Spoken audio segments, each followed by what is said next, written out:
24伏，这个电呢，它是插的是220伏的电，转换到这里变成24伏。24伏。漏电你也没关系啊，对人安全。对人安全。哎，对。对。我给大家演示一下啊。Buni yaxshi tomoni, bundan arzon, misol uchun bu ham o'sha suvda давление qilib beradi. Oldin 220 voltga ishlagan bu nasoslar. Hozir уже bu через blokdan 24 voltda ishlaydi. 24 voltda ishlaydi degani bu juda ham yaxshi, qachonki bu yerda korotki berib yoki buzilish holatiga kelib suvga tok o'tib ketadigan bo'lsa, odamni tok urmaydi. 24 voltda odamni tok urmaydi. 那它这个是我看一下，它可以把关了，看一下最大压力哈。O'chiramiz hozir, ko'ramiz eng baland bosimini ko'ramiz. 它可以达到漏了吗？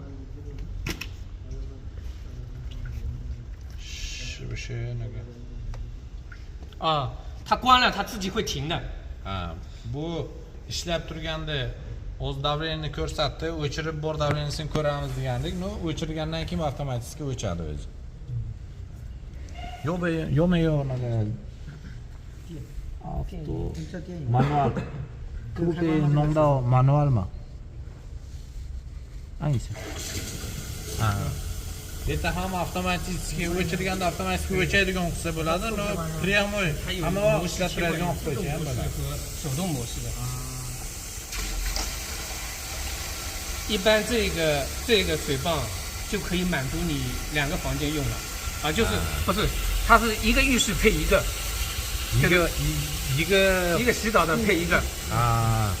Har bitta dushga bittadan o'rnatish kerak bo'ladi deyapti.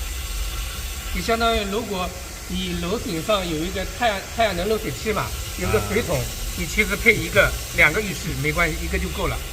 它只是你洗澡用，你洗碗其他的管路是不一样的，水管是不一样的。 Agar suv tepada bo'ladigan bo'lsa, misol uchun shunday mana quyosh paneliga o'xshagan, no suv isitadigan panel bo'ladigan bo'lsa, suv tepadan kelganini hisobiga ikkita dushga ham xizmat qilaveradi deyapti. 我们的声音做的很轻的，你手摸一下，你听不到它声音，它带重。 Bu ishlab turibdi mana, davshi juda ham past, o'sha komfort beradi endi davsh past bo'lgandan keyin balachalar uyg'onmaydi davshiga. Mana yurib turibdi, no davshi silishgan past, ushlasa bilinadi.